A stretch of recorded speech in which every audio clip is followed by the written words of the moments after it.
Саламатсыздарбы? Мен Кыргызстандагы Чыгыш адабияты жана искусство басма компаниясынын башкы редактору Назгуля Санаконова. Чыгыш адабияты жана искусство басма компаниясы чыгыш маданиятына, адабиятына, тарыхына, ошондой эле искусствосуна багытталган китептерди басып чыгарат. Бизде кыргыз, орус, тажик тилдеринде китептер басымдуу болуп калат.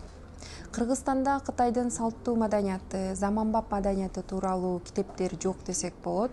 Кытай маданиятынын маңызы бул багыттагы эң алгачкы эмгек десек жаңылышпайбыз. Бул китептин автору дагы Кытайда илимий чөйрөсүндө өзүнүн орду бар илимпоз болуп эсептелинет. Бул китепте Кытайдын салттуу жана заманбап маданияты кеңири чагылдырылып берилгендиктен бул китепти кыргыз тилине которууга кабыл алганбыз.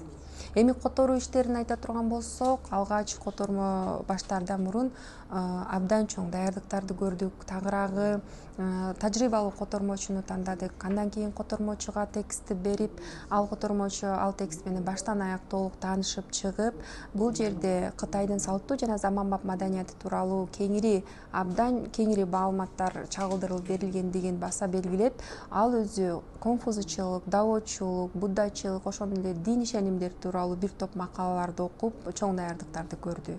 Андан кийин гана котормого киришти десек болот. Которуу учурунда кээ бир терминдер атайын талаш жараткан терминдер болду. Ал учурда атайын адистердин кеп кеңеши менен кыргыз тилиндеги туура так эквивалентти берүүгө аракет жасады.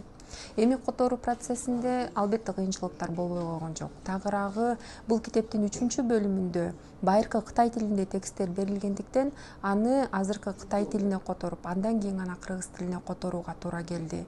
Ал учурда котормочу байыркы Кытай тилиндеги азыркы Кытай тилине которулган тексттерди атайын сайттардан издеп таап, командабыздагы Кытай улутундагы кесиптештердин жардамы менен азыркы кыргыз тилине которуп берди.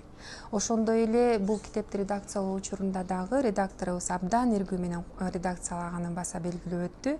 Анткени дүйнө жүзүндөгү эң чоң өлкөлөрдүн бири болгон Кытай маданияты болгондо дагы салттуу жана заманбап маданияты тууралуу кеңири маалымат алып, андагы түшүнүктөр, андагы эң чоң берилген маалыматтар тууралуу өз тажрыйбасын, ошондой эле өз маалыматын кеңейткенин баса белгилеп айтып өттү. Бул китепти редакциялоодон мурда алгач орус философторунун гуманизм тууралуу китептерин окуп чыкты. Андан кийин бул китепти редакциялоо учурунда ошондой эле конфузчулук, даочулук, буддачылык дин ишенимдери тууралуу макалаларды, китептерди окуу менен, салыштыруу менен редакциялады. Ал эми бул китептин жакшы сапаттуу редакцияланышына албетте редактордун мурдагы тажрыйбасы да өз пайдасын тийгизди. Анткени буга чейин Кытайдын саясаты, адабияты, искусствосу тууралуу бир топ китептерди редакциялаган. Кээ бир учурларда котормочу менен редактордун ортосунда пикир келишпестиктер, тагыраагы кайчы пикирлер жаралып жатты. Ал учурда биз түп нускага таянуу менен атайын биздин редакциялык кеңештин окумуштууларынын сунуш пикирин эске алуу менен кыргыз адабий тилинде берүүгө аракеттерди жасадык. Эми бул китептин мукабасы тууралуу айта турган болсок, мукабасын жасоо бул абдан татаал процесс болду. Анткени Кытайдын салттуу жана заманбап маданиятын бир бүтүндүккө чагылдырып берүү биз үчүн абдан татаал болду. Бир топ варианттар иштелип чыкты, бирок жыйынтыгында Кытай элинин эстетикалык кабыл алуусун, ошондой эле кыргыз элинин эстетикалык кабыл алуусун эске алуу менен акыркы вариантыбызды жасап, баарыбызга жакты акыркы вариантыбызды сунуштадык.